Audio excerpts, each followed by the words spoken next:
சிவகங்கை மாவட்டத்தில் பிரசித்தி பெற்ற சிராவயல், அரளிப்பாறை போன்ற சுற்றுவட்டார பகுதிகளில் மஞ்சுவிரட்டு, ஜல்லிக்கட்டு, இளவட்ட மஞ்சுவிரட்டு என பல்வேறு இடங்களில் நடைபெறுவது வழக்கம்.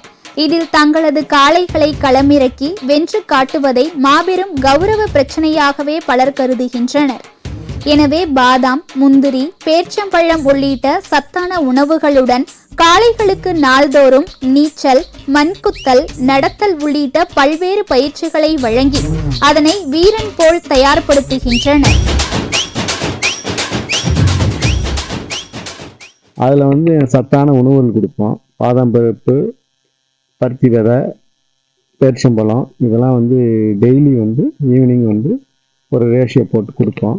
கொடுத்துட்டு காலையில் மாடு எம்டி ஸ்டமக்கில் நாங்கள் நீச்சல் பயிற்சி கொடுப்போம். நீச்சல் பயிற்சி கொடுத்ததுக்கப்புறம் ரன்னிங், வாக்கிங் இந்த இதெல்லாம் எல்லாமே ரெகுலராக பண்ண ஆரம்பிச்சிட்டோம். இனி களத்தில் எங்கள் மாடை கொண்டு போய் கம்பீரமாக இறக்கிறதுக்கும் அது அத்தனை மாடுபிடி வீரர்களையும் சமாளிக்கக்கூடிய ஸ்டெமினாவை அது கொடுக்குறதுக்காண்டி என்னென்ன வேலைகள் பார்க்கணுமோ அதையும் சிறப்பாக பயன்பட ஆரம்பிச்சிட்டோம்.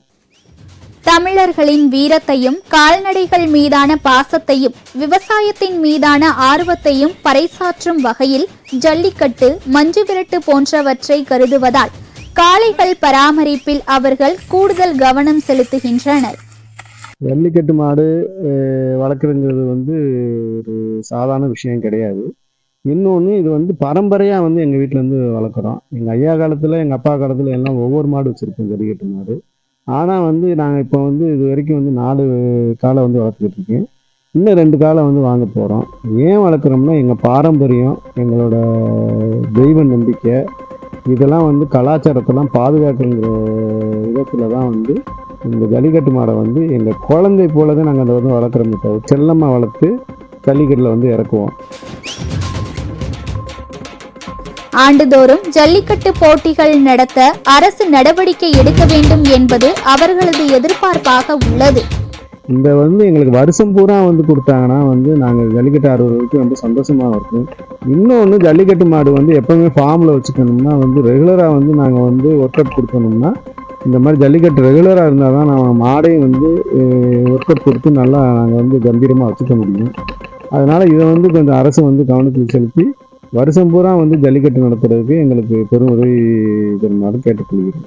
ஜல்லிக்கட்டு, காளை வளர்ப்பு மற்றும் மாடுபிடி வீரர்களின் ஆர்வம் இவை அனைத்தும் தமிழர்களின் பாரம்பரியம் என்பதால் இது தொடர்பான கோரிக்கைகளுக்கு அரசு உடனே நடவடிக்கை எடுக்க வேண்டும் என்பதே அனைவரின் விருப்பமாகும்.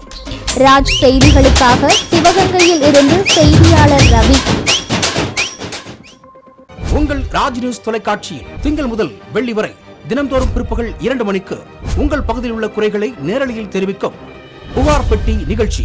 பங்கு பெறுங்கள், பயனடையுங்கள், காணத் தவறாதீர்கள்.